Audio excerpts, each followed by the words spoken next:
Oke, selamat malam kelompok 5. Ini kelompok yang terakhir pada hari yang pertama ini UTS. Nah, kelompok 5 saya beri kesempatan untuk mempresentasikan materinya. Ya, silakan Arif untuk menyampaikan presentasi dan memperkenalkan terlebih dahulu anggota kelompoknya.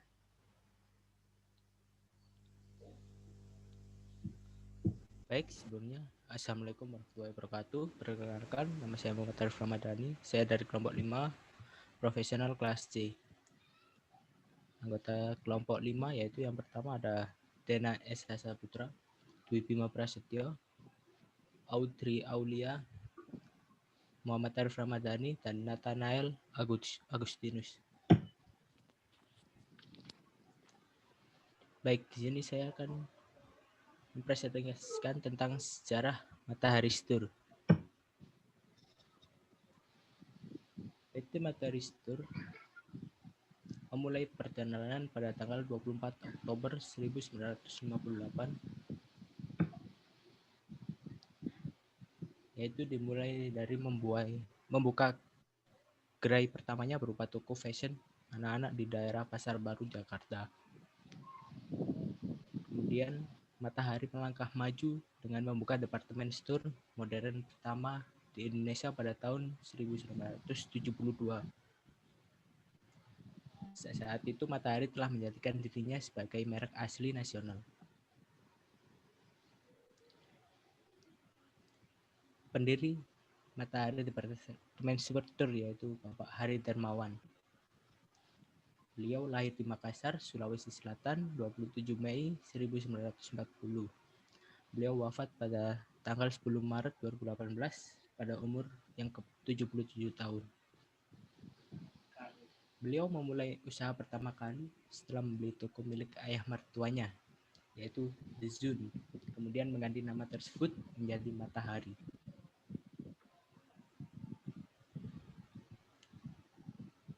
Setelah krisis moneter pada tahun 1997, Matahari dibeli oleh Lipo Group dan kemudian beliau membangun bisnis pasar swalayan, hari-hari dan taman wisata Matahari di Bogor. Arti lambang matahari. Yang pertama yaitu garis tengah lingkaran melambangkan bola dunia. Kedua, garis melengkung lingkaran yang menjorok keluar melambangkan go internasional, dan warna merah diartikan sebagai keberanian dalam bersaing. Terima kasih. Yang berikutnya yaitu perjalanan bisnis Matahari Department Store. Matahari Department Store memulai usaha pada tahun 1958. Didirikan oleh Bapak Hari Darmawan yang saat itu membeli toko milik ayah mertuanya yang ada di Pasar Baru, Jakarta. Dan pada saat itulah beliau memulai bisnis awal dengan menjual baju anak-anak, hingga pada akhirnya beberapa tahun kemudian tahun 1986 Matahari Putra Prima Terbuka resmi didirikan dan berbentuk PT atau perseroan. Lalu kemudian pada tahun 1992 Matahari mencatatkan namanya di Bursa Efek Saham Jakarta dan Surabaya. Hingga pada akhirnya tahun 1997 Matahari sepertinya kehilangan sinar atau redupnya karena diakibatkan krisis ekonomi yang terjadi pada tahun 1997, hingga akhirnya perusahaan multipolar menjadi pemegang mayoritas saham tersebut, dikarenakan Bapak Hari Darmawan menjualnya pada perusahaan multipolar. Lalu pada tahun 2000 setelah diakuisisi oleh perusahaan multipolar, peluncuran Matahari Club Card pun didirikan untuk memudahkan para member. Pada tahun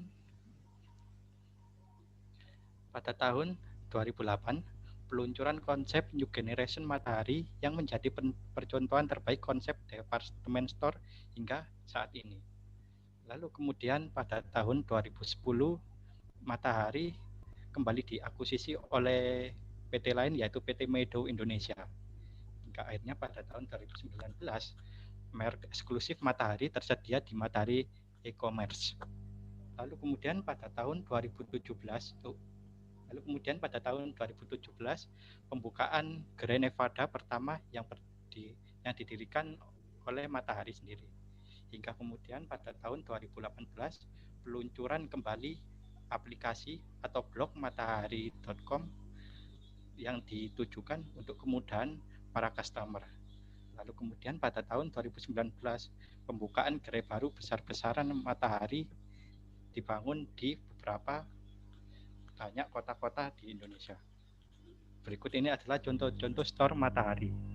Pertama Pasar Baru di Jakarta, lalu kemudian di TP atau Tunjungan Plaza Surabaya, lalu Royal Mall Plaza Surabaya, dan kemudian Casa City di Surabaya, lalu Mall Citylink Bandung, kemudian Mall Panakukang Makassar, dan Mall Ratu Indah Makassar, serta Matahari Metropolis Store Tangerang.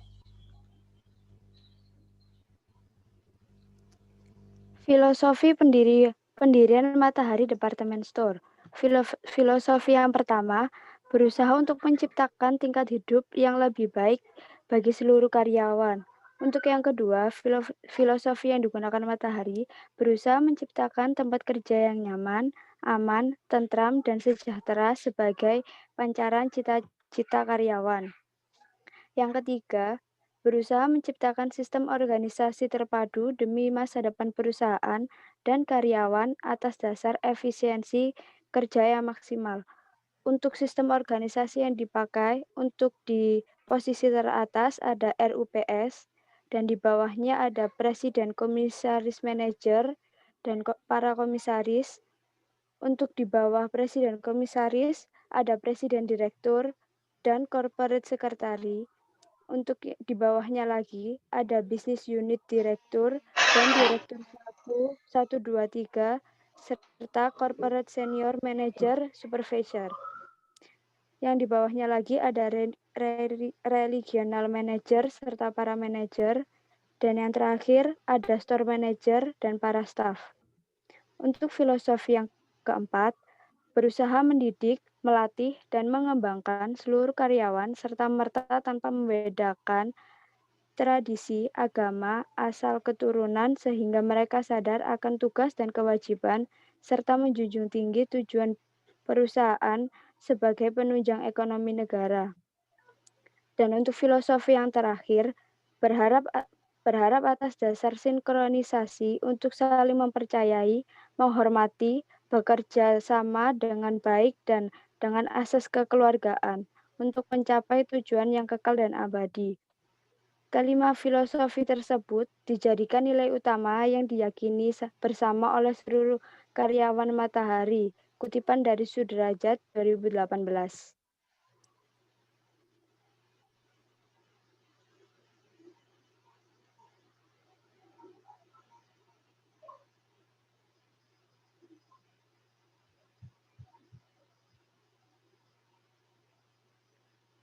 Ya, selanjutnya strategi Matahari Department Store. Ya. Kemudian untuk struktur organisasi dari Matahari Departemennya. Berikut adalah strategi PT Matahari Department Store Ya. dalam menarik konsumennya. Yang pertama, dengan diskon harga yang membuat para konsumen tergiur dan tertarik. Yang kedua, model baju dan aksesoris kemudian fashion yang kekinian, mulai dari anak-anak sampai orang tua pun ada. Yang ketiga, lokasi pemilihan yang strategis sehingga banyak konsumen yang datang, contohnya di mall atau di pusat perbelanjaan kota. Adapun struktur dan job description kantor pusat Matahari Department Store.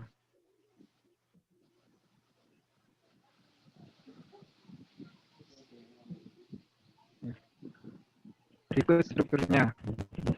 Yang pertama,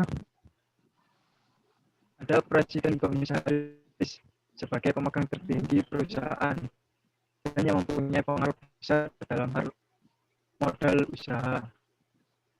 Yang kedua, ada komisaris merupakan pemilik saham terbesar selain dari publik. Yang ketiga, ada presiden direktur, pemimpin tertinggi dalam hal operasional perusahaan. Yang keempat, ada direktur 1, 2, dan 3. Merupakan ujung tombak dan pelaksanaan bisnis dan langsung memimpin para manajer dan seniornya untuk mencapai tujuan perusahaan. Yang kelima, ada CSM atau Corporate Sector Manager yang bertugas membina hubungan baik dengan para investor. Yang keenam, ada BUD, Business Unit of Director, yang bekerja sama dengan BOD dalam menentukan pelaksanaan bisnis dan perusahaan. Yang terakhir, ada Corporate Secretary yang bertugas membantu presiden direktur untuk melaksanakan tugasnya.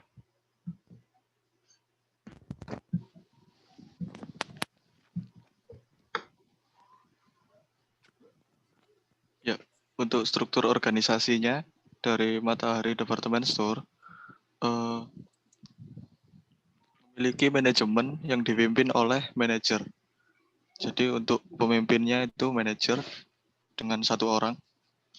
Kemudian memiliki asisten toko, asisten manajer itu 1 orang juga, dan supervisor 6. Jadi saya mau menjelaskan satu persatu dari yang pertama store manager. Jadi store manager itu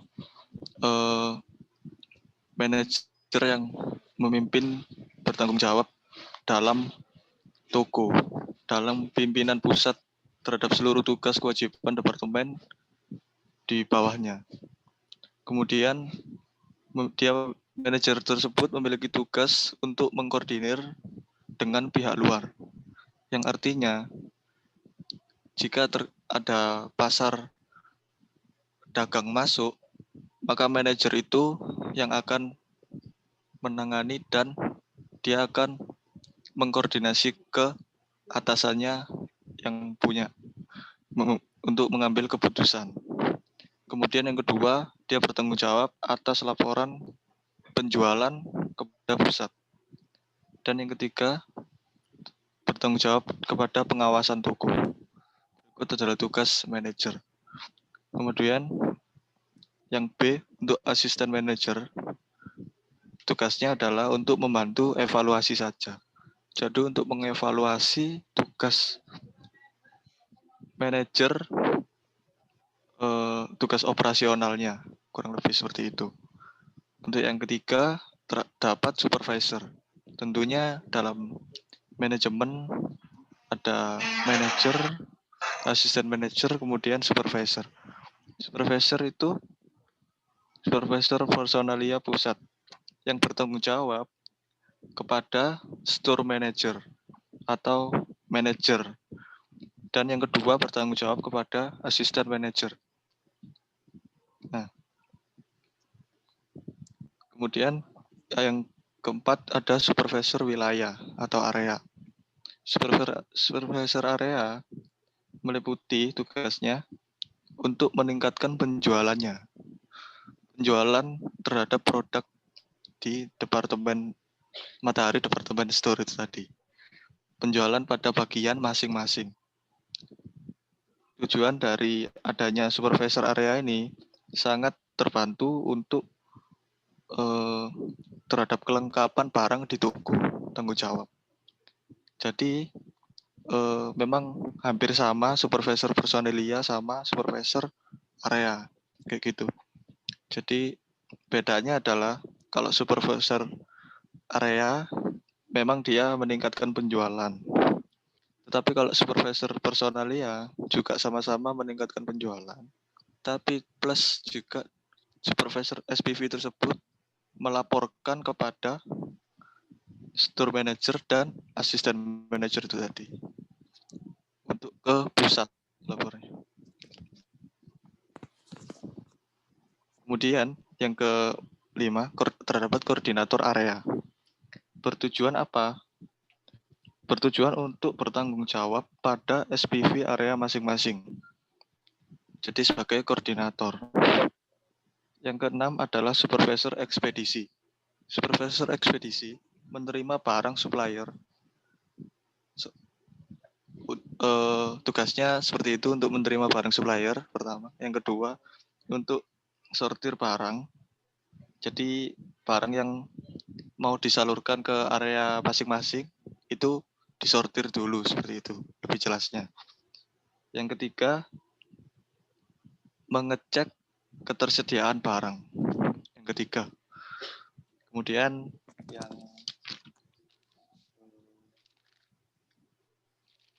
yang G itu untuk menghitung kembali supervisor kasir ya, terdapat supervisor kasir. Supervisor kasir itu tugasnya untuk menghitung kembali uang store kasir. Jadi untuk menerima store omset juga seperti itu. Kemudian yang selanjutnya ada supervisor support unit dan promosi. Supervisor support unit dan promosi inilah yang disebut VM. Jadi visual merchandiser menurut saya. Karena apa? Tanggung jawabnya yaitu untuk acara promosi berlangsung yang pertama. Yang kedua, penataan pemajangan. Jadi untuk segala sesuatu promosi yang ada di toko itulah yang dibutuhkan tugasnya support unit dan promosi atau VM. Kemudian yang selanjutnya staf kasir. Staf kasir, sudah sih. Yang selanjutnya untuk ekspedisi ya udah. Terus kemudian ya untuk struktur organisasi terjadi itu menurut kami karena adanya namanya atasan dan bawahan. Jadi kalau ada atasan tapi nggak ada bawahan itu namanya bukan struktur organisasi. Struktur organisasi itu terjadi adalah rancangan dalam membangun sebuah usaha. Seperti itu kira-kira. Ya, sekian dari kelompok kami. Terima kasih, Pak. Oke, terima kasih Ya. kelompok 5 sudah mempresentasikan materinya.